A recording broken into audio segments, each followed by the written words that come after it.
Amen. Good morning po sa bawat isa. Ayan, sige nga po, pwede nga pong pakibati nga po ninyo yung nasa kanan at kaliwa po ninyo. Pakingitian po ng matamis na ngiti na para bang ngayon nyo lang po sila nakita. Come on po, church, go. Batiin po ninyo harap at likod, kanan, kaliwa. Batiin po natin ang mapagpalang umaga.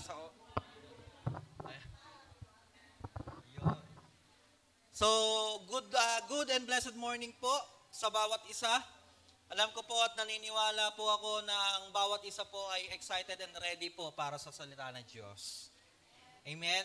So, today, welcome po sa ating Sunday worship celebrations, on-site and online po. Kinagagala ko po na makasama muli po kayo at mabigyan ng pagkakataon ng Panginoon na makapagsalita po sa harap po ngayong araw na ito. So, ngayong araw din, sino po rito yung gustong makaranas ng kasaganahan? Taas po ang kamay. Taas ang kamay. Hello. Ayan. Gustong makaranas po ng kasaganahan. Sino po gusto rito makaranas ng pagpapala na galing sa Diyos? Taas ang kamay. Yan. Amen. So, naniniwala po ako na lahat naman po tayo talaga ay nagnanais na maranasan ng pagpapala at kasaganahan ng Diyos. Kaya naman, sa topic po natin ngayong buwan ng November na mayroong tema pong Money Matters, napaka-importante at napakahalaga. Alam niyo po ba na ang ating kaperahan ay hindi lang basta ginagastos kung saan-saan. Okay po, ulitin ko po napakahalaga po sa atin, tayo pong mga mananampalatayang Kristiyano, ay tama ang pagkakagamit po natin sa ating pong kaperahan. Sabi po ng Bible, money is the root of evil. Naniniwala po ba kayo? Money is the root of evil. Tama po ba?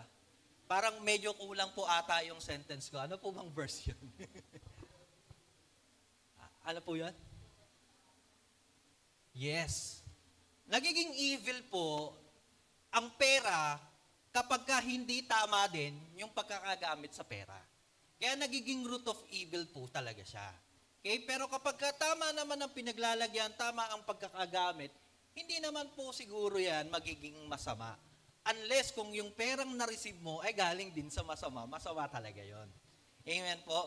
So, from first week to third week, pinakita po sa atin, na tinuro po sa atin ng ating pong pastor, na kung paano gamitin ang pera wisely, kung paano rin din tayo magbubunga wisely. Kaya naman po mga kapatid, sabi ko nga po, napakahalaga na hindi lang po nakikialam ang Diyos sa buhay po natin personal. Ulitin ko po, napakahalaga na hindi lang pinakikialaman ng Diyos yung personal nating buhay. Mahalaga din na nakikialam ang Diyos sa kaperahan ng bawat isa. Amen. Palakpak po sa Panginoon ng agree. Alam niyo po, church, kung hindi po makikialam ang Diyos sa kaperahan po natin, maniwala po kayo, ang laki ng ikalulugi natin. Ang laki ng ikababagsak natin. Tulad po, sabi nga po, tulad po ng sinabi ni Pastor, ito pong tema po natin na Money Matters, napakahirap paniwalaan, napakahirap i-practice. When it comes sa salitang giving, ang hirap po talagang gawin. Tama po ba? Mahirap gawin ang giving. At sinasabi kapag maraming mga Kristiyano po, na kapag sinabi or usapang pera, tumataas ang kilay. Tingnan niyo po kung may kilay pa yung katabi nyo. Hawakan nyo po baka kung legit. Okay? So honestly speaking po, or sabi nga po real talk po, pagdating kasi sa kaperahan, maraming mga Kristiyano ang tumataas ang kilay. Dahil nga po, sensitibo, pwedeng maging issue, pwedeng sabihin ng bawat member ng iglesia, nako, si pastor, mukhang pera. Parang etong church, mukhang pera. Kaya naman, mga kapatid, this topic, yan, pakibasa po, pakilakas, 1, 2, 3, go.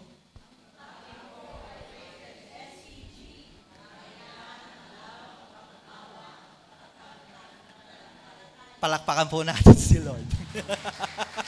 Amen. So this topic po is rated SPG. Nangangailangan ng malawak na pangunawa at matatag na pananampalataya.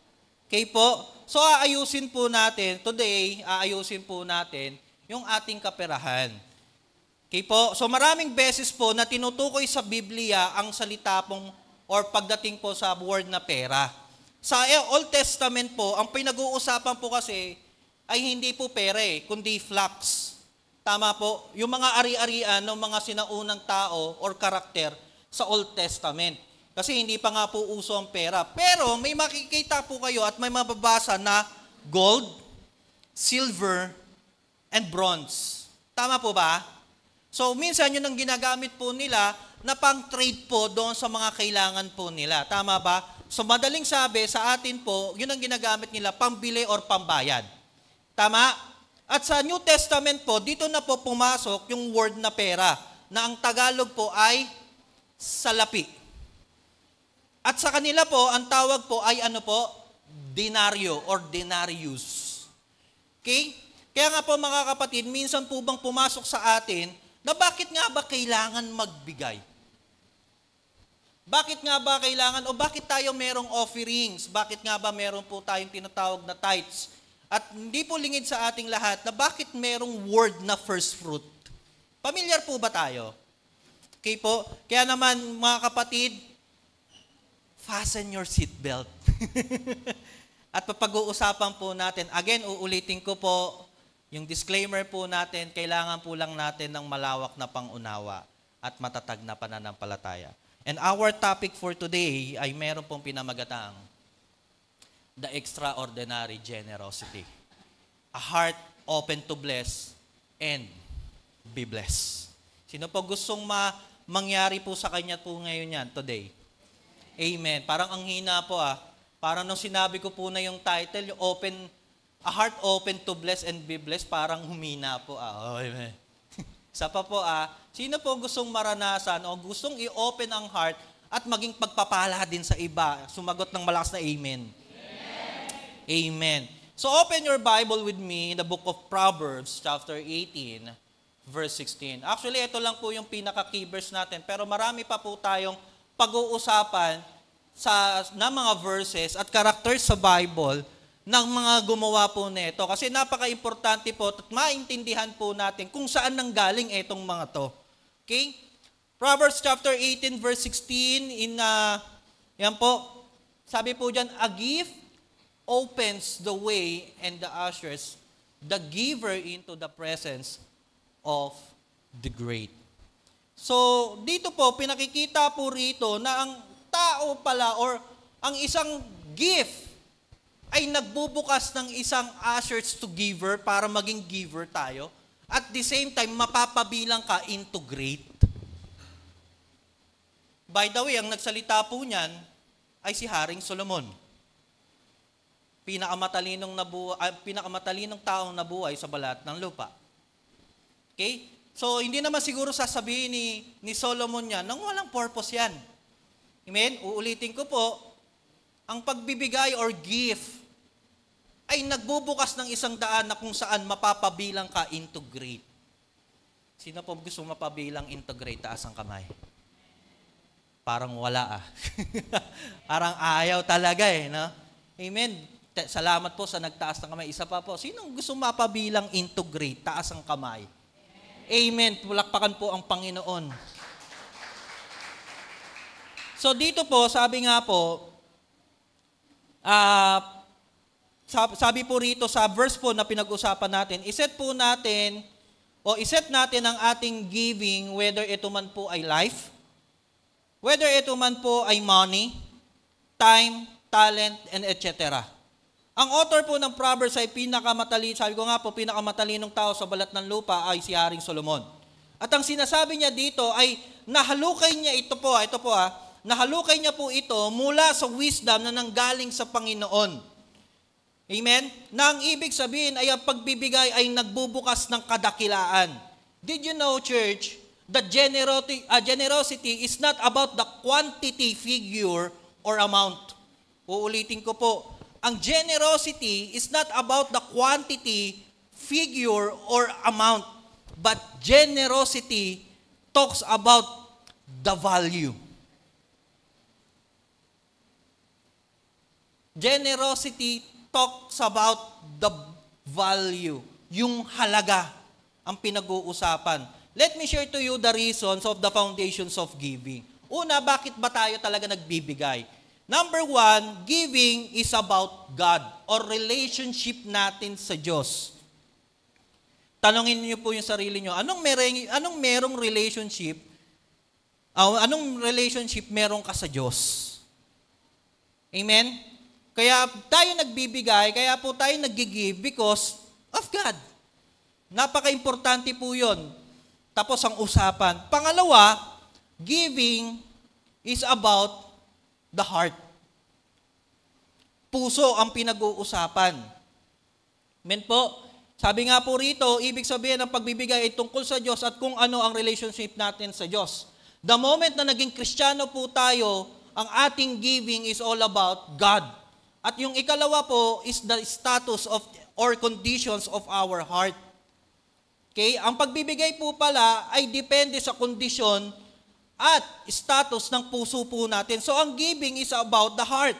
Ano ang status at kondisyon ng puso po natin sa pagbibigay? Nandiyan pa po ba kayo? Malinaw pa po ba? Humihina po talaga. Nag-almusal po. Nagkape. Parang wala din po tayo. Amen? Ikatlo po is all about the love. So giving talks about the love. Kung paano, o ano yung pagtingin mo, o ano yung pag-ibig mo, hindi lang sa Diyos, maging sa ibang tao. At ikaapat po, giving is about gifts. Maliit man yan, malaki, nakalantad man or nakakover, ang pagbibigay ay tungkol sa pagre-regalo. So ulitin po natin, giving is about God. Giving is about the heart, the conditions of your heart. Giving is about the love. Kung gaano kalaki, gaano kaliit ang pagmamahal mo, hindi lang sa Diyos, maging sa ibang tao. And also, giving is about gifts. Tandaan po natin mga kapatid, ito pong apat na ito. Amen? Kasi kapag yung isa po dyan wala, hindi na po giving ang tawag po doon. Okay? Hindi na po giving ang tawag po doon. Pwede kasing ginagawa natin yan without God. Pwedeng ginagawa natin ang pagbibigay without love. Pwede rin din po natin gawin yung giving without the conditions of our heart. Parang trip mo lang. And even, pwede ka namang magbigay kahit hindi ka naman nagre-regalo. Tama po ba? Kaya nga po, ito pong paksa na ito ay makikita rin din po natin in 2 Corinthians chapter 9, verse 6 to 11. Ang sabi po dyan, remember this, whoever sows sparingly will also reap sparingly. And whoever sows generously will also reap generously. Amen? Ulitin ko po whoever sows sparingly will reap sparingly. And whoever sows generously will also reap generously. Sa Tagalog, ang sabi, ang sino mang nagtatanim, yung sparingly po rito, kokonte or tipid. Yan po ang ibig sabihin yan. Ang sino mang nagtatanim ng tipid o maliit ay aani ng ano po? Maliit. At kung sino man ang nagtatanim generously, ibig sabihin ng generously, beyond your tawag po doon? Bubulol na po ako. Expectation. Yung dapat na ibibigay mo, hinigitan mo pa. Yun ang tawag sa generous. Okay? So pag nagtanim ka, beyond doon sa dapat mong ibigay, pambihira. Anong sabi po? Aani ka ng mas marami pa doon. Kaya naman ang sabi ng verse 7, each of you should give what you have decided in your heart to give. Not reluctantly or under compulsion. Compulsion po ba? Sabi? Compulsion. Sorry po. Kasi marami po kasing ganyan Pag nagbibigay, kinukumpulsion na Tama po ba? Natirik na yung mata. Amen? Bakit po? Because God loves. a cheerful giver. Palakpakan natin si Lord.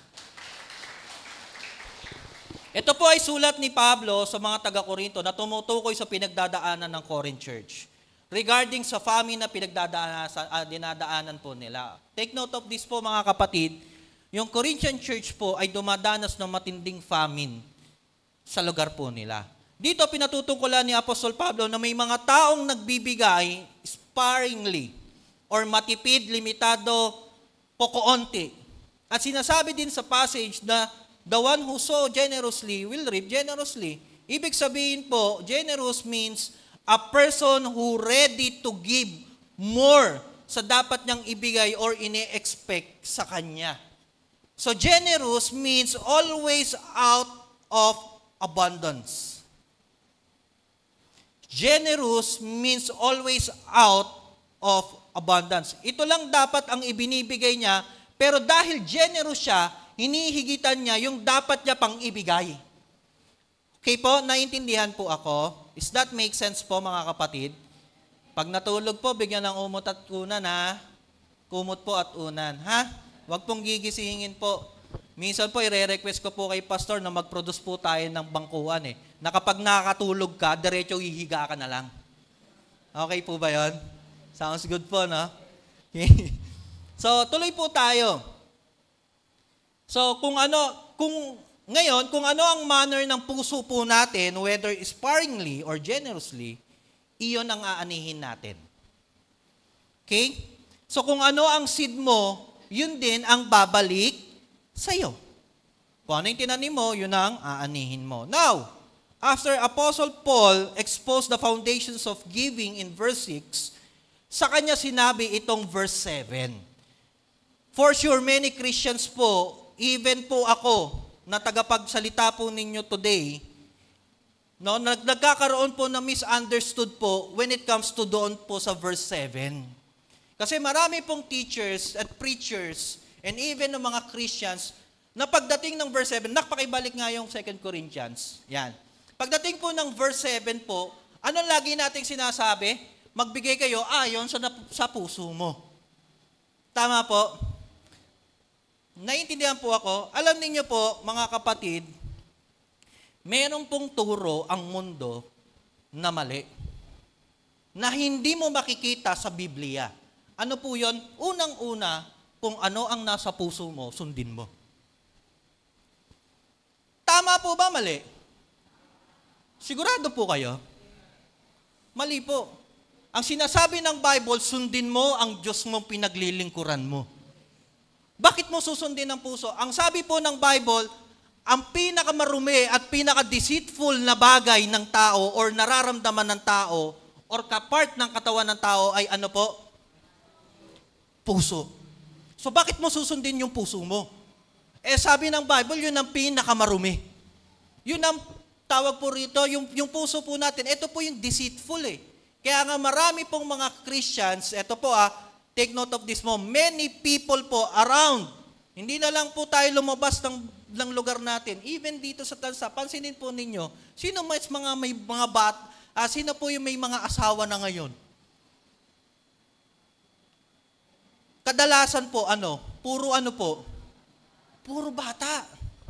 Minor de edad. Tama po ba? Maraming anghilita tsaka anghilito. Batang ama, batang ina. Hindi po ako nagmumura po sa inyo. Tama po ba? Because deceitful yung heart sabi ng Bible, sabi kasi ng quote kung anong nasa puso mo, sundin mo. Member ba kayo ng sex bomb? Hindi naman siguro po. Pangalawa, follow your dreams. Kung ano daw yung dream mo, sundin mo. Paano kung ang dream mo magbisyo? Paano yung i-dream natin maging kapwa na lang para hayahay daw? Sabi ni Lord, Matthew 6:33, seek first and His kingdom. Seek me first and His kingdom. Diba? Ang turo ng Bible, sundin mo si Lord. Tama po ba?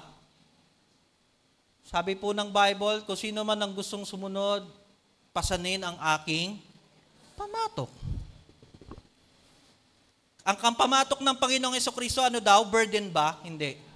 Light. And sabi nga po doon, pag nagawa po natin yon, it will give you rest.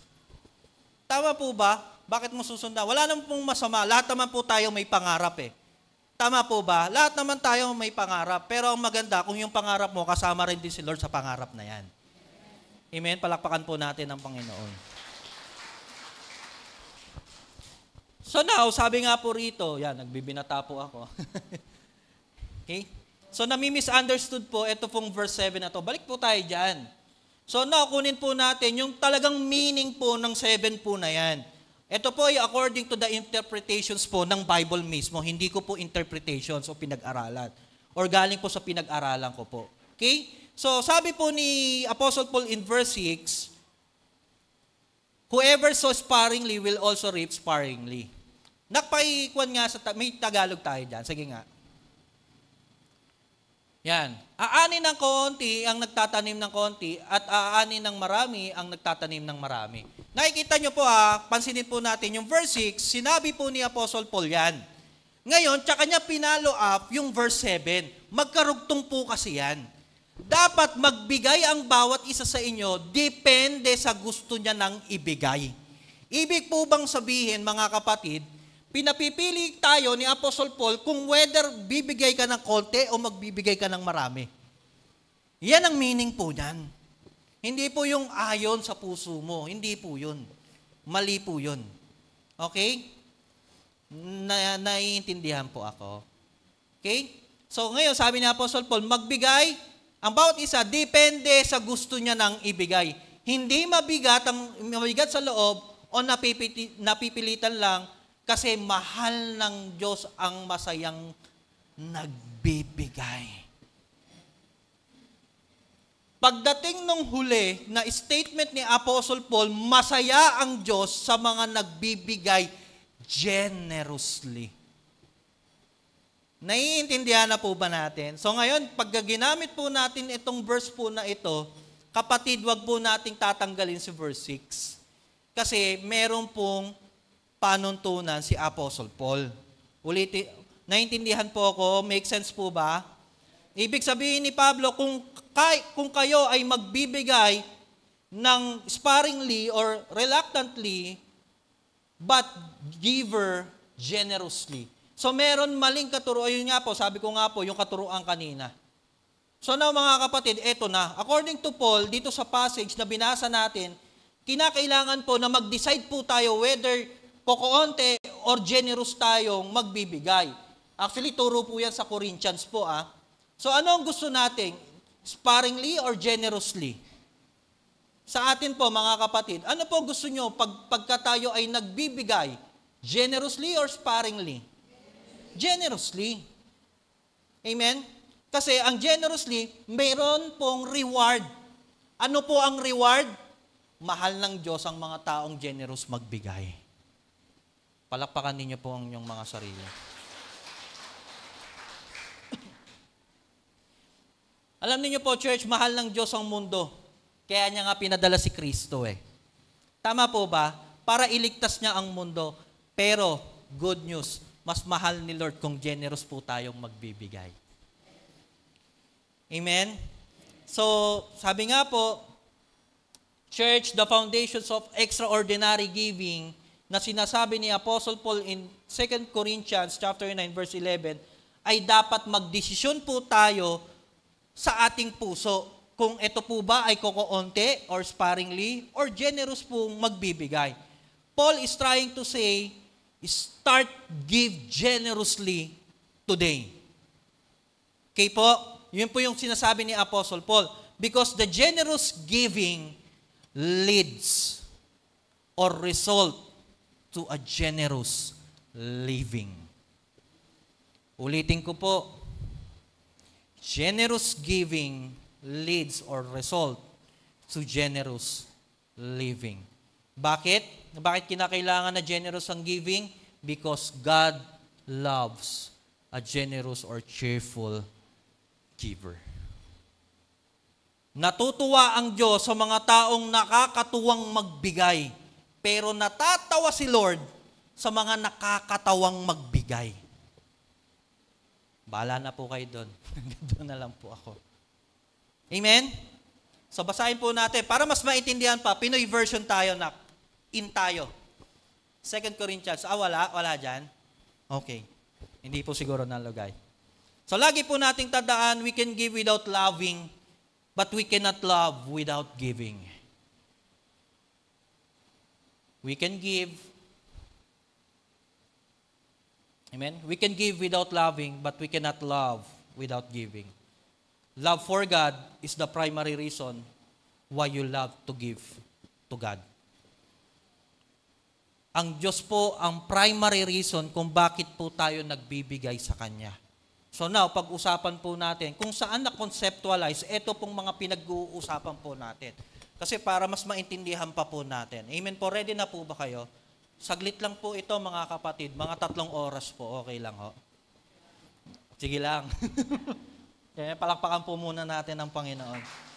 And before we start po, nakalimutan ko, tayo po muna po ay manalangin para yung banal na espiritu ay dumaloy po sa atin. Let's pray. Heavenly Father, we thank you, we honor you, God. Maybe this topic, Panginoon, ay magkukultivate pa po sa amin at magkakaroon po kami ng knowledge when it comes to giving. Lord, hindi po namin po, Panginoon, sa pilitan na ginagawa po ito. But inilalabas lang po namin, Panginoon, yung nais mong iparating sa bawat tupa mo, online and on-site na nahandito. Ang abang lingkod mo, Panginoon, ay gamitin po ninyo at silbing mouthpiece lamang, Panginoon. Not my wisdom, but your wisdom ang lumabas, Panginoon, sa mga words mo na ito. In Jesus' mighty name we pray, everybody say, Amen. Pag-usapan po natin ngayon, number 1, is the word first fruits. Okay? Pastor, saan ba nga galing yan? Lagi kong naririnig yung first fruits na yan eh. Saan po ba yan? Genesis chapter 4, verse 3 to 5. Ito pong gagawin po, ito pong Genesis na ito pong first fruit na to, ang gagamitin po natin is yung the rule of the first mention. Okay? So saan po ba unang nasabi yan? Saan ba unang nabanggit? Yun yung aalamin natin. Genesis chapter 4, verse 3 to 5, sa NIV, in the course of time, Cain brought some of fruits of the soil as an offering to the Lord. And Abel also brought an offering of fat portions from some of the firstborn of his flocks. The Lord looked with favor on Abel's and his offerings, but on Cain and his offering, he did not look with favor. So, ano nangyari kay Cain po? So, Cain was very angry and his face was downcast. Saan ka nakakita na nag-offer ka na, tinanggihan ka pa?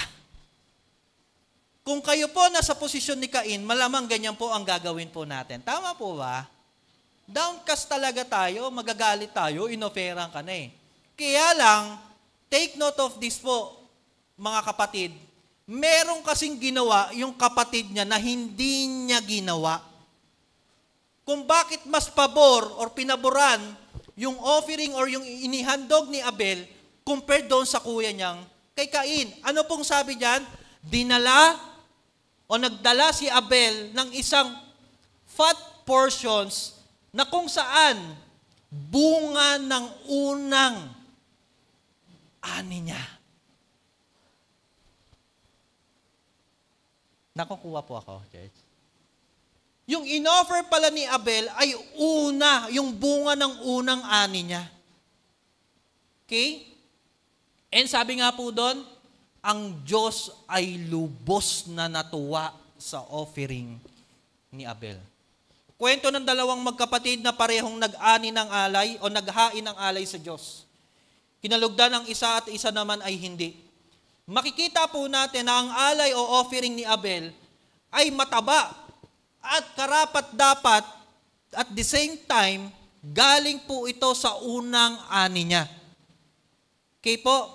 Sa makatuwid mga kapatid, naghandog si Abel ng mainam, hindi cheap, na galing sa unang ani niya. Kasi yung kay Cain po, na lang eh. Yung kay Cain po, tira-tira na lang. nakukuha po natin yung yung differences po ng offering ni Abel at saka ni Cain. So Abel was considered the father of the first fruit. O, lagyan po natin ng S kasi marami po first fruits. So mismong siya ang nakaisip na maghandog sa Diyos ng bunga na galing po sa unang ani niya. Abel believed that na yung bunga ng unang ani niya ay belong sa Panginoon. Naniniwala si Abel na lahat ng aking ani, yung unang ani ko, na matataba roon, yung bunga nun, para sa Diyos yun, hindi para sa akin yun. Nakukuha po natin. So paniniwala ni Abel ay ganito, ang unang bungang lalabas sa punong ito ay sa Diyos.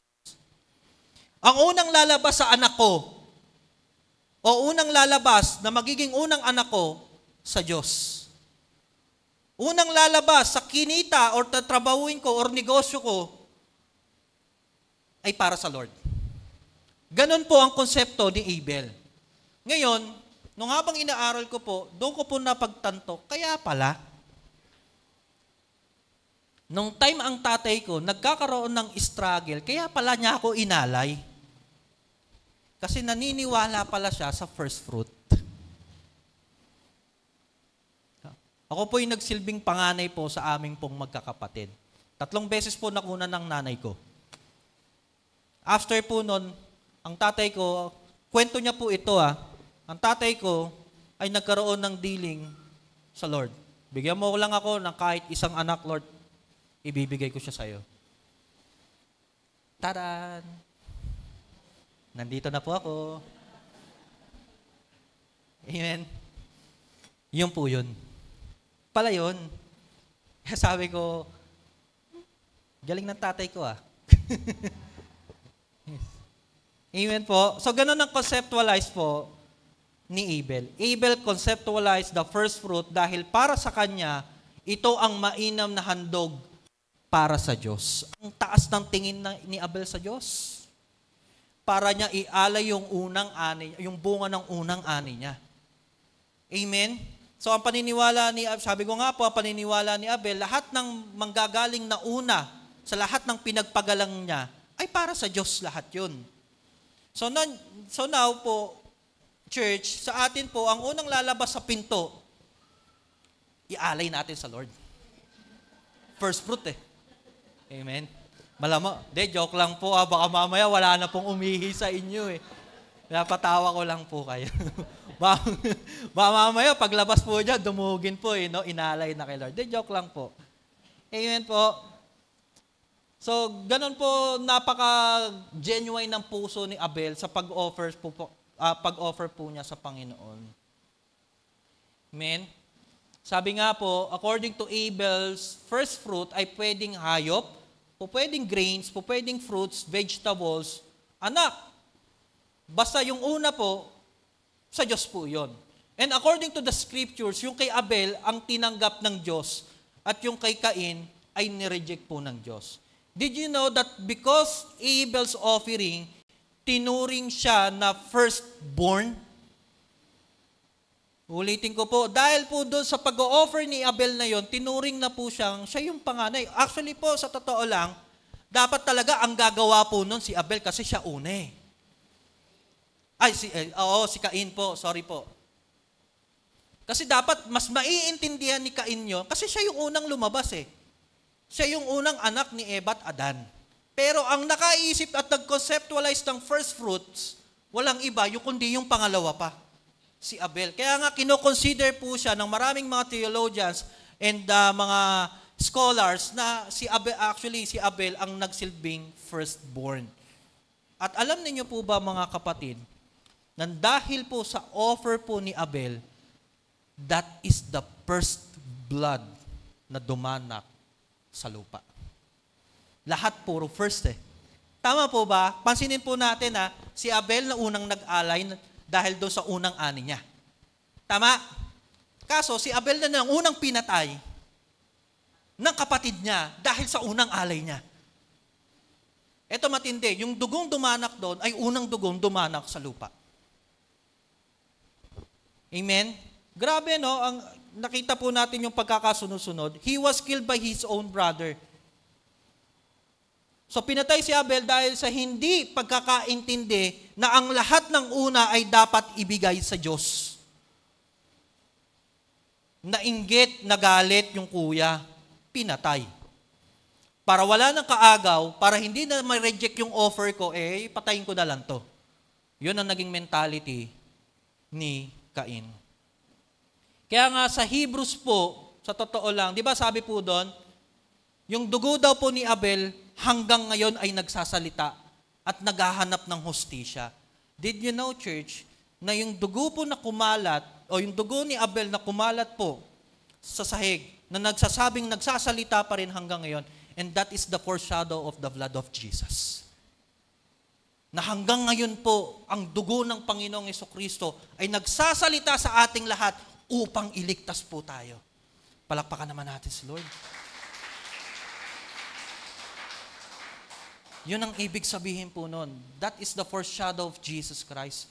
Yung nangyari kay Abel, nagsasalamin po yan na mangyayari po 2,000 years ago. Amen? Church, listen to this po. This is the mind-blowing po. Yun nga po, yung dugo ng Panginoon, ay yung dugo ni Abel is the foreshadows of Jesus Christ. Because the blood of Jesus Christ until now, naririnig natin at madami ang naliligtas. Yung simbolo kung saan, bakit binanggit na ang dugo ni Abel ay nagsasalita, kasi nga po, dugo na po ng Panginoon ang nagsasalita sa atin lahat. So church, dahil sa first fruit ni Abel, sobrang natuwa ang Diyos at tinanggap ng Diyos. Ibig sabihin po, ang first fruits po pala ay tinatanggap ng Diyos na naghahanap ng unang bunga niya mula sa iyo. Again, church, listen to this po, not just all about the money. It's all about the time, talent, and treasure. Ano ang una mo? Paggising mo sa umaga, ano una mo? Cellphone. Titingnan yung oras, anong oras na. Pagtayo mo sa umaga, ano una mong gagawin? Magtitimpla ka ng kape. Church, lahat ng una, hinahanap ng Diyos sa'yo. Yung istorya muna nila, intindihin po natin. Amen po. Parang kwento lang yan eh. Parang issue lang yan. Uy, narinig nyo ba issue? Si BP Sara, may nilabas na naman, Diba? Pero hindi muna natin intindi, bakit niya ginawa yon? Amen po ba? So, ganito po yung gagawin natin. Church, sabi ko nga po, according po rito, or according to the Bible, ang tithes daw ay, kaya dapat ibinibigay ay para sa part na kung saan, meron pong, ayan, sabi nga po paggawa ang church. Marami pong mga Christians, kaya ayaw magbigay ng tithes, kasi ang nakatingin sa tao. Tama po ba? Maraming mga mananampalataya kung bakit hindi po nagtatize kasi ang thinking nila, kay pastor naman yan mga manggagawa lang naman na makikinabang dyan. Kapatid, maling-mali po tayo doon kung gano'n ang mentality po natin. Okay po? Mamamali po tayo. What is tithes? And this is ito po yung pinaka-meaning. Tithes is the portions from the spoils of war. Hindi po spoils. Ibig sabihin ng spoils, plunder, nasamsam mo sa labanan. Okay? Ang tithes ay galing sa ipinanalo mong gera. Malinaw po yun mga kapatid. Ang tithes po, ibinibigay kasi nanalo ka sa gera. Balik po tayo doon sa scriptures. Galing po si Abraham saan? Sa scripture po natin. Pakilabas nga yung scripture natin. Genesis chapter 14. Saan po galing si Abraham po dyan? Galing po siya ng labanan. Take note po mga kapatid, ang kalaban lang po ni Abraham, 5 hari. 5 kaharian. Versus sa isang hukbo lang ni Abraham. Panalo o talo si Abraham? Sagot po, panalo. Ano nangyari doon sa 5 hari? Patay. Anong ginawa ni Abraham doon sa kayamanan ng 5 kaharian na yon? Ano sabi po dyan? Sinamsam niya. At pagkasamsam niya, pauwi na sila, pinuntahan siya ng hari ng Salem at pari. Anong ginawa ni Abraham? Sige nak, next. Lahat ng kanyang nasamsam, buhat sa labanan, ay ibinigay yung 10 bahagi. Church, ang tithes po ay galing sa ipinanalong laban. This is according to the Bible. Balik po tayo sa scripture kung saan, yan po, na pinapakita po dyan. So maaaring yan pong nasamsam ni Abraham na yan, hayop, damit, mga alahas, something, mga ginto, iron, bronze, lahat po nun. Yung 10% nun, ibinigay niya kay Haring Melchizedek. Amen? At ang pinaka-istorya po niya, kasi kinidnap po kasi si Lot. So, ang ginawa ni Abraham, binalikan niya. Okay? Dahil nakita niya, yung kingdom ni Haring Melchizedek, tatamaan nila at pupuntahan. Kaya ang sabi ni Abraham, Haring Melchizedek, makikidaan po lang kami ha. Amen? Galing po pala sa panalong laban yung tithes. Church, lumalabas na ang tithes ay galing sa gera. At ang nagta-tithes ay galing sa gerang nanalo.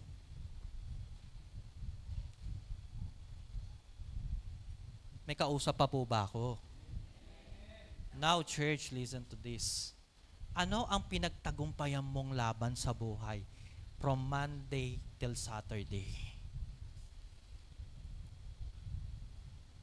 Yung 10% po nun, kay Lord. Kasi panalo ka. Amen? Ang tithes, ginagawa lang po ng mga taong champion. Tingnan niyo po yung katabi niyo. Champion po ba yan? Champion yan. Baka yung iba po, breeze po gamit. O kaya tithe. Ang nagta-tithes ay mga champion sa gera. Palakpakan ninyo po sarili po ninyo. Amen? So marami din po kasing mga tao na minsan, mga victim, meron po silang effect ng victim mentality. Ano po yung mga victim mentality? Yung laging sinasabi, wala na akong pera. Laging sinasabi, ito na lang yung pera ko, bakit pa ako gaganon? Alam niyo kapatid, kakaganon po natin. Sabi nga po ng Bible di ba? Kung ano yung buka ng bibig mo, siyang mangyayari sa'yo. Kaya po tayo hindi manalo-nalo sa laban kasi yun ang lagi nating declaration. So ngayon, kapag hindi tayo champion, ano pong kwan sa atin? Di ba kinahabagan tayo, kawawa naman talo. Tama po ba? So taas po ang kamay ng mga champion po ngayon. Taas po ang kamay, wag po kayong mahiya kapatid. Champion po. Kapatid, pagpapalain kayo ng Panginoon. Lahat ng champion po, pambihira. Amen? Magta-tithes yan. Amen? Purihin ng Panginoong Diyos. Una, ulitin po natin, ang tithes galing sa gera. Pangalawa, ang tithes ay galing sa mga champion sa gera. At pangatlo po, ayon po ito sa Bible po ang tithes po pala ay nagsuserve as toll fee. Ano po yung toll fee? Subukan, nadaanan nyo na po bang dumaan sa NLEX at XLEX? Di ba may toll po ron? Tama po. Subukan nyo po wag magbayad doon. Makakaraan kayo? Hindi po. Alamang ano sabihin po sa atin, ikulong nyo nga ho to. Ayaw magbayad Tama po. Kasi ganun po yung nangyari po kila Abraham. Kasi makikidaan sila sa property ni Haring Melchizedek. Kaya ngayon, ang deal nila, sige, padadaanin kita. Dahil naniniwala ako na mananalo ka. Yun ang sabi ng kataas-taasang Diyos. Pero yung 10% ibibigay mo. Amen. Toll fee. Listen to this po, mabigat po ba ang 10%? Ano po gusto nyo? First fruit o 10%? Wala talagang sumasagot, parang ayaw po ah. Saan po gusto nyo? Yung 100% o yung 10%? 10%, mabigat po ba ang 10? Hindi. Alam niyo po mga kapatid, si Lord deal po sa ganyan. Sige, sa'yo 90, akin ang 10. Amen?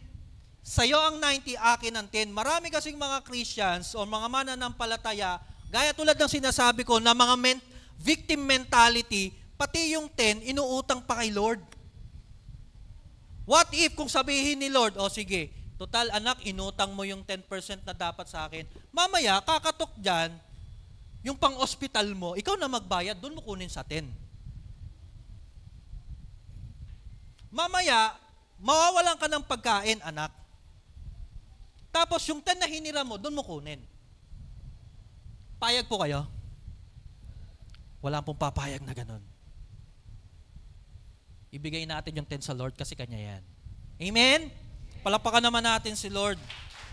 Hindi lang po tapos dyan, tapos na istorya ni Moses, ni Abraham. Punta tayo sa apo. Sino po apo ni Abraham? Jacob. Genesis chapter 28 verse 20 to 22. Pasensya na po medyo matagal.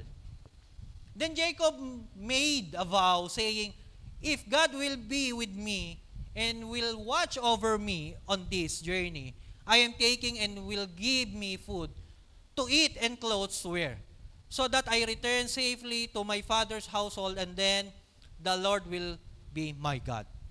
And this stone that I have set up as a pillar will be God's house, and of all, ito po na yung matindi, of all that you give me, I will give you 10. Lord, kasi ang issue po naman ni Jacob, dinaya niya kapatid niya, kuya niya. Nagpanggap siyang sa si Iso. Kasi sa panahon po nila, ngayon po kasi kapag mag-aano-ano po ng property, kailangan notaryo na eh. Tama po ba? May kasulatan na inonotaryo mo pa para silyadong-silyado. Wala nang usapan. Pero sa panahon po nila Jacob, mahalaga po na ang basbas ng ama ang magsisilbing senyales na ako po ay binasbasan at pagpapala ng Diyos. Anointed ako. Tama po ba? So ngayon, yung ginawa ni Jacob sa kuya niya, ipinatong niya yung kamay ng tatay niya kasi bulag na si Isaac eh. Pinatong, binasbasan, inamoy, anak, ikaw ba yan? Isaw, ikaw ba yan? Ang sagot ni Jacob, opo. Halika nga, lumapit ka. Paglapit ni Jacob, nagpanggap. Naglagay ng mga balahibo, hinipo ng ama. Anak, lapit ka pa. Niyakap. Pagyakap ni Isaac, anak, ikaw nga to, amoy kambing ka, nak. Ikaw to, Iso. So ngayon, ginawa, binasbasan. Napunta sa kanya ngayon. Ito na yung nag-ohormentadong kuya. Nakita. Pagkakita kay Jacob na binabasbasan, iyak siya. Hindi ako yan, ama.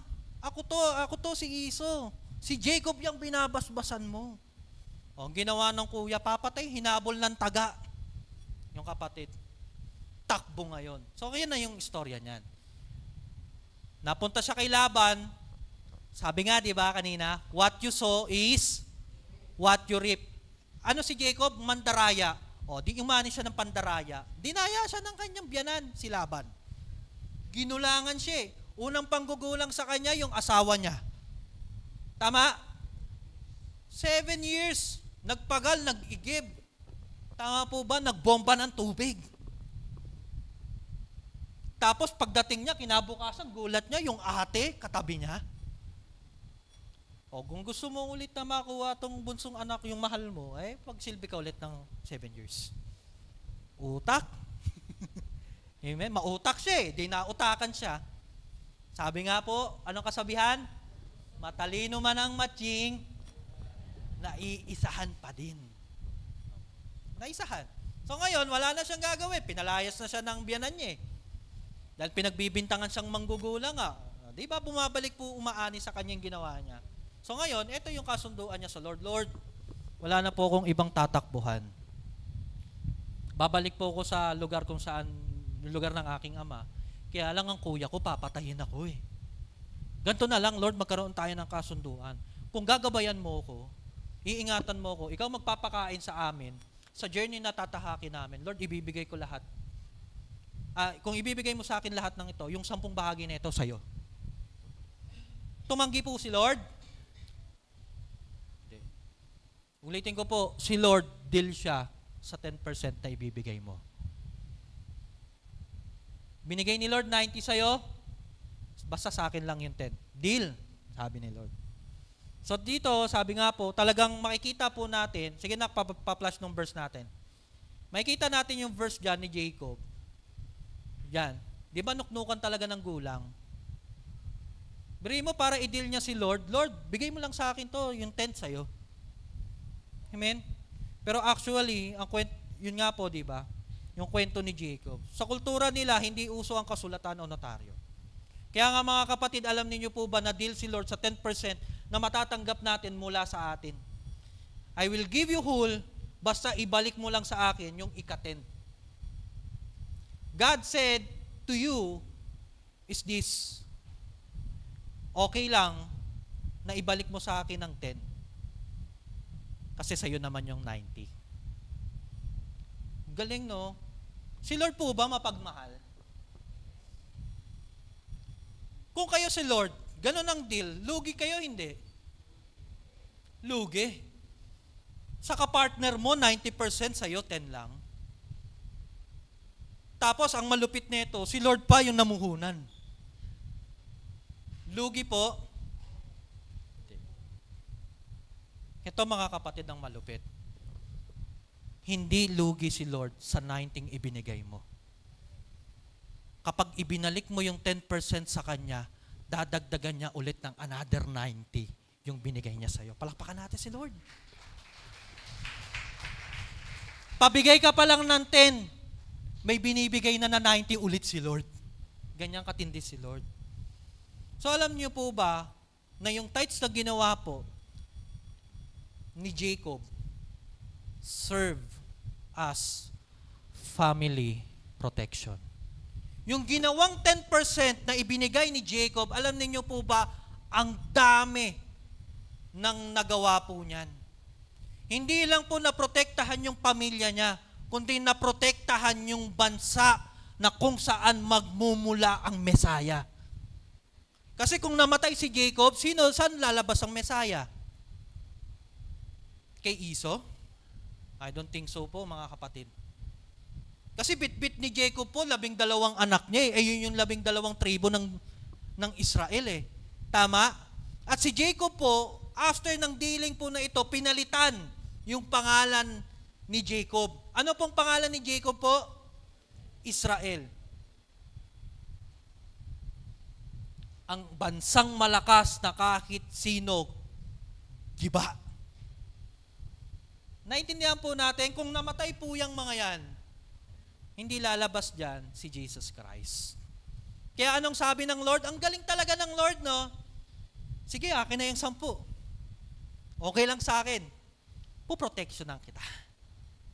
Church, ang pagbibigay po natin ng 10 is about the family protections and your future protection. So bakit tayo nagbibigay? Alisin po natin yung mentality, kaya ako nagtatay, naku, makikinig na naman ibang tao. Hindi po kapatid, ang makikinabang po sa 10 mo, ikaw. Si Lord. Kasi po proteksyonan ni Lord lahat ng meron ka. Amen? Church, ang simbahang The Lord Our Banner po ay naghahanap ng champion sa gera. Champion po ba kayo? Taas po ang kamay ng champion. Sumigaw ng malakas na amen. Amen.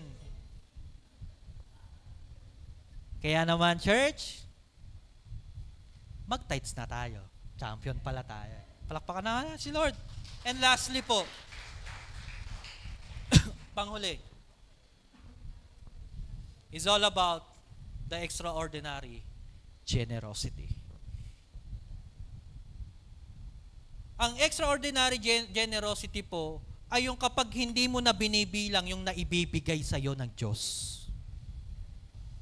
Hindi mo na mabibilang ang ibinibigay ng Diyos sa iyo. Kasi yung first fruits, computed pa yan eh.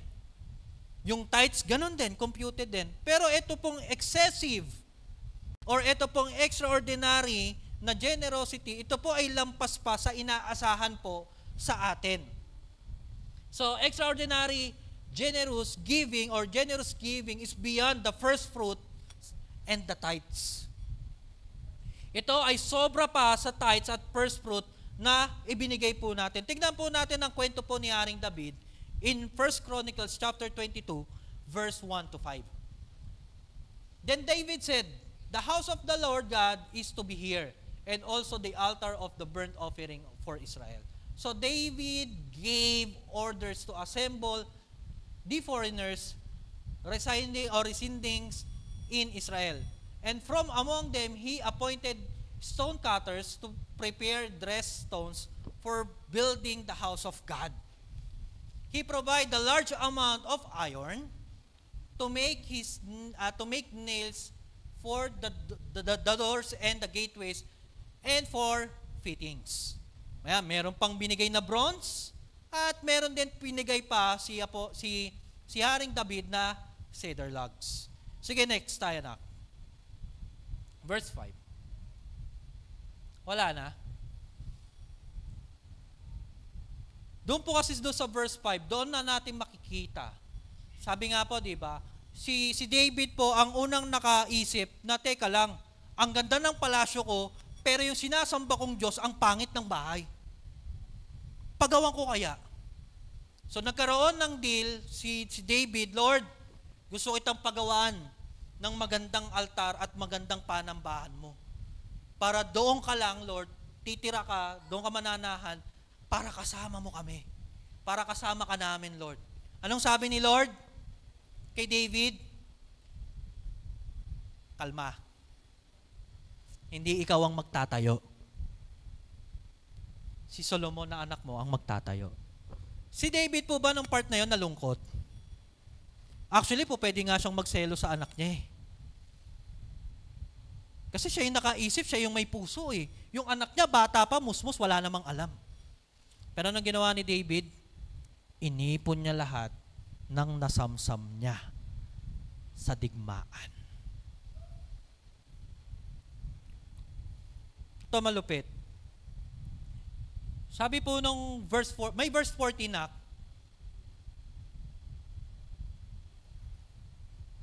wala din. Okay.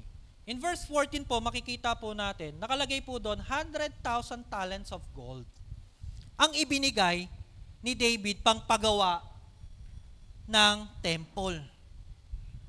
Alam niyo po, nung inestimate po to, ginugol ko po eh, yung 100,000 talents of gold, mga kapatid, is equivalent to 296 billion dollars. 296 billion dollars. Ano kaya klaseng simbahan, templo yun? 296 billion?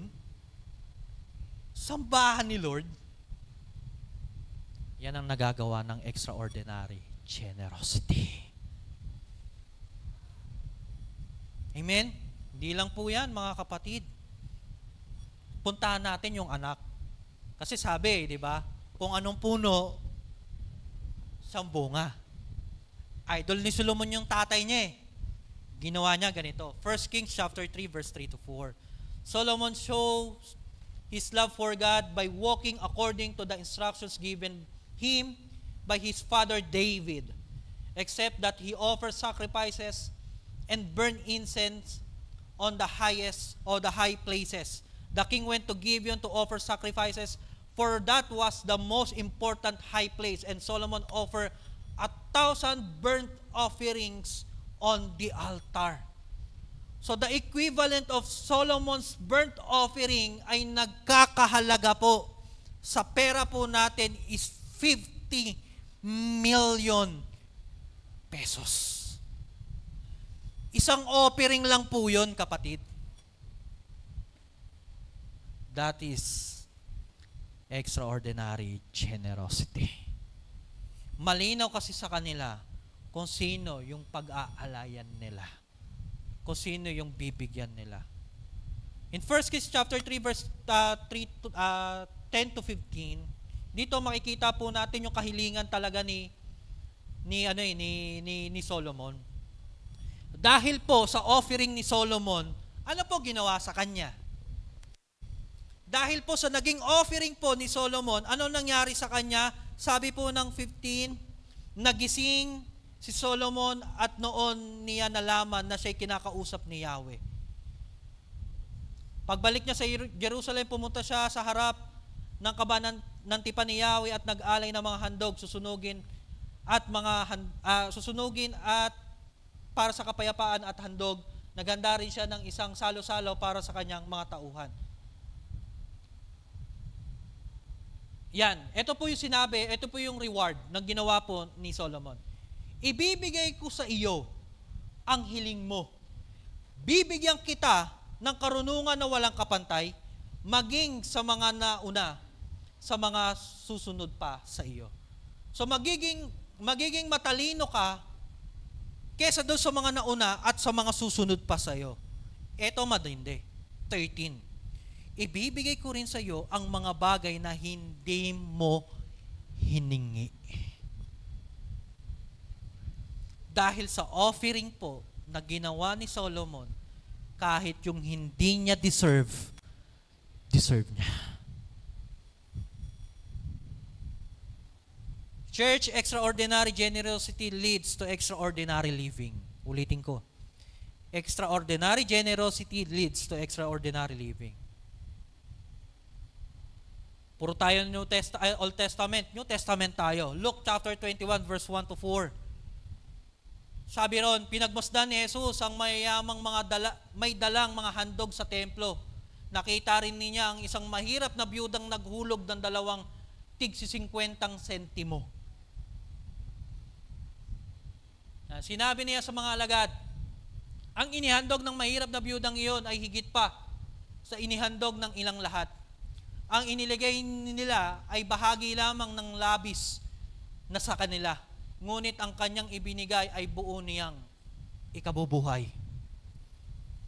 Si David po and Solomon may pera, kaya common lang naman na maging generous po sila. May pera. How about na pagkawala na? Walang-wala. Katulad po niyan, pwede po tayo mag-practice ng generosity kahit wala po tayo. Kung titingnan po natin, may kakayahan na magbigay pero beyond pa sa dapat nilang ibigay. Mahirap unawain ang istorya ng babaeng po na yan, yung byuda. Kasi ibig sabihin, ang ibig sabihin po nito, extraordinary generosity ay pwedeng practicein ng kahit ang taong walang-wala. Madaling unawain ang mga taong meron kasi capable and able to give. Pero itong babaeng balo na to, even in the last na sentimo para sa kanya, or ikabubuhay niya, ay ibinigay niya pa sa Lord.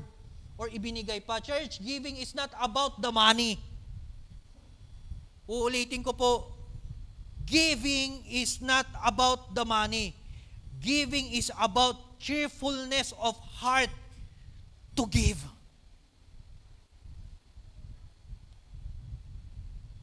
Naintindihan po ba ako?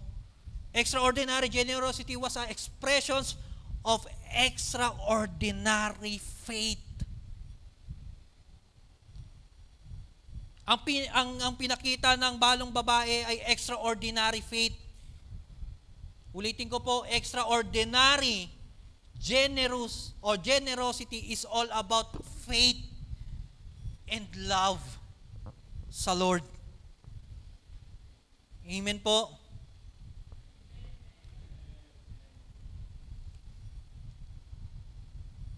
Kasi maraming mga tao po, ang daming mga katwiran when it comes sa giving. Pero kapatid, gaano mo ba talaga kamahal si Lord? Ang pagbibigay po ay depende yan sa puso mo. Generous ka ba? Generous ba tayo? Amen? Ang pagbibigay po is all about the value, is all about the faith and love. Kapatid, kahit walang-wala tayo, pwede po tayong magbigay ng extraordinary. Amen po. Uulitin ko po, extraordinary generosity is not about the huge, large amount that you give to God, but is also about a huge and vast faith and love for God. Di naman tinitingnan ni Lord kung ano amount mo eh. Ang tinitingnan ni Lord yung laki ng puso at pagmamahal mo. At yung tindi ng pananampalataya mo. Amen? Maybe ito pong widow na to, yung husband niya namatay ng several years ago. But makikita po natin ito sa balong po na ito, na yung genuine faith niya leads to extraordinary generosity. O sabihin na po natin, tapusin na po natin to. Tapos na tayo sa karakter. Alam niyo po ba na merong nagpakita ng extraordinary generosity sa atin? None other than Jesus. Church, ang ginawa ni Abraham kay Isaac, actually, meron pa akong kwento rito, yung ginawa ni Isaac at saka ni Abraham. Alam naman po natin yun, di ba? Naiaalay si Isaac, papatayin, magiging living sacrifice. Pero ginawa ng angel of God, pinahinto, nag-provide ng alay. Did you know, church, na yung pagpapakitang yon, yung ginawa ni Abraham at ni Isaac, that's the foreshadow na gagawin ng ama at ng anak. Si Isaac buhay. Tama po ba? Pero ang Panginoong Hesukristo patay. That is generous. Ulitin ko po, Abraham is willing to sacrifice Isaac on the Mount of Moriah. Is seen as the foreshadowing of God sacrificing His Son. Nang nangyari po sa Golgotha. Both involved a father offering a beloved son. Church, ang pagpapakita po ng extraordinary generosity is none other than our God the Father. From the beginning of story of Abel, Abraham and Jacob, David and Solomon, even yung po, yung widow woman po na yan, istorya po yan eh. Tao po yan. Ang tanong, pinabayaan ba sila ni Lord doon sa ginawa nila? Pinabayaan po sila? Si David, mas lalo pang nag-expand yung territory niya. Si Solomon, nagkaroon ng buong kapayapaan sa buong kaharian niya, sa pamumuno niya. Amen? Si Abraham, may nangyari ba kay Abraham? Hindi. Naganap ba yung prophecy o yung promise ng Lord sa kanya? Yes. Yung naging ama nga ng lahat ng bansa eh. Yung biyuda kaya, pinabayaan kaya ni Lord yun? I don't think so, na pinabayaan siya.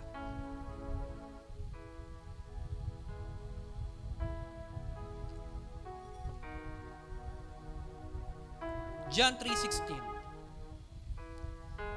For God so loved the world. Ano po sa karugtong? He gave His one and only Son. Take note of this, begotten Son. Church, kung may nagpakita ng extraordinary generous, walang iba kundi yung Diyos. Now, lahat ng pinag-aralan po natin ngayon, apply po natin ngayon. Bakit ka naandito?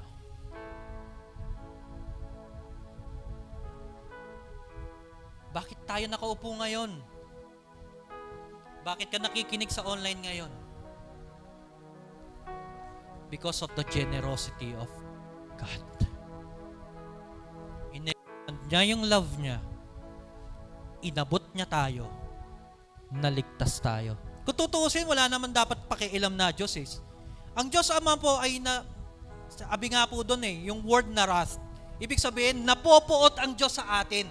Kasi nga po, sa mga nagagawa po nating kasalanan. Pero, dahil sa ginawa ng Panginoong Jesucristo, tanong, Pastor, nawala po ba yung galit ng Diyos? Actually, hindi naman po nawala nabawa. Dahil ang nagpo-protect po sa atin, ang Panginoong Jesucristo. Jesus is the foreshadow of your first fruit of your tithes and your offerings. Sabi natin kanina, pag nag-tithes ka, poprotektahan yung pamilya mo. Anong ginawa ni Jesus? Namatay siya para protektahan tayo sa walang hanggang pagkawalay sa Diyos. Sounds fair? Lugi ba tayo? Di tayo lugi, kapatid. Kasi, impyerno na bagsak natin Pero dahil ginawa ni Jesus, iniligtas tayo. Pinrotektahan tayo. Sino alay? Si Lord. Sino offering? Si Jesus.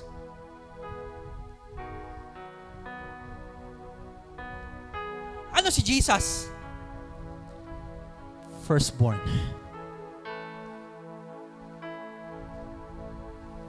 Kanya kakamahal ni Lord. Kaya nga sabi ko nga, yung give, yung tithes, there is no reason para hindi natin ibigay yon. Kung titignan natin yung ginawa ng Panginoon sa iyo, sa akin, sa ating lahat, is malinaw na rason kung bakit ka magbibigay sa Lord.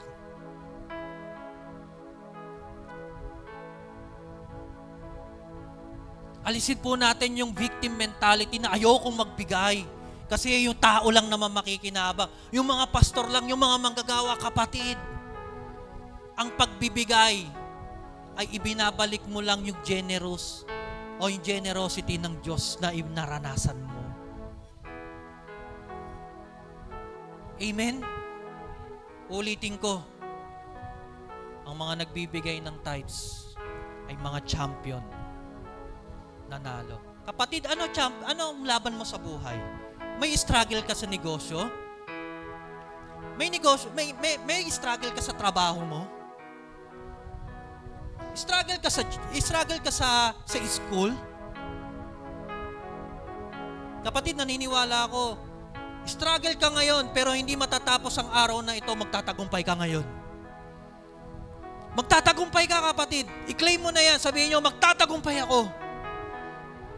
Sa lahat ng gera ko sa buhay. Kapatid, kailangan mo lang gawin, ibalik mo yung 10. Sa Lord. Amen? Pastor, tanong, yung first fruit ba kailangan? Ako po, aamin po ako sa inyo, nag-practice po ako ng first fruit po, netong January lang. Nag-practice po ako. Ginawa ko po ito. I'm not saying na ito po'y minamandato ko. Kapatid, wala pong mandato rito. Kasi gusto ko pagsilbihan yung Diyos ko, kaya ako nagbigay. Hindi ko yung binigay dahil sa tao. Binigay ko yung first fruit ko kasi mahal ko yung Diyos. Mali. Minahal ako ng Diyos. Kaya ako siya binigay. Nagtatides ka, Pastor? Opo. Kasi champion ako Nag-o-offering, Pastor? Yes. Because I have a heart of extraordinary generosity. Why? Because Jesus has the extraordinary generosity. Amen. Tayo po tayo lahat. Pikit po tayo. Tayo'y manalangin. Lord, we honor you, we thank you. Alam ko po, Panginoon, na may mga bagay na laban po sa amin, na ang hirap manalo. May mga struggles po sa aming mga puso, na tila baga, Lord, ang hirap manalo. Pero dahil ipinakita mo sa amin, Panginoon, kami ay nagtagumpay. And this teaching also, Lord, ay dinidedicate po namin sa iyo. Lord, wala po kami rito. It's not about the prosperity gospel, Lord. Hindi, kasama naman talaga, Lord, sa gospel mo yun eh. Na kailangan pag-usapan na maging maayos, Lord, ang kaperahan po namin. Na maging mas okay, Lord. Kasi lahat naman ng bagay na meron kami, Lord, galing naman sa iyo eh. Lahat po, Panginoon, even yung damit po namin, sinusuot, yung pagkain kinakain namin, yung mga kinikita po namin, even yung trabaho at negosyo namin, O Lord, galing yan sa iyo, Lord. Kaya naman ang lahat ng meron po kami ay binabalik namin sa iyo. And starting today, O Lord God, kami pong mga anak mo, we practice the extraordinary generosity na meron ka. Pagpalain ninyo po, Panginoon, ang lahat ng aking mga kapatid online and on-site. Patuloy na isupply ninyo po ang pangangailangan nila. At makita, Panginoon, sa kanilang buhay kung gaano ka-generosity o generous sa buhay po nila. Maraming pong salamat, Lord. Aalis po kami ng church na ito. Bitbit at taglay namin ang pagpapala. Bitbit po namin yung cheerful heart, Panginoon. At magiging open po kami sa lahat ng bagay. Sa iyong papuri, pasasalamat, walang hanggang pagpupuri, pagsamba. Sa pangalan ng Panginoong Yesus, ang lahat ay magsabi na Amen.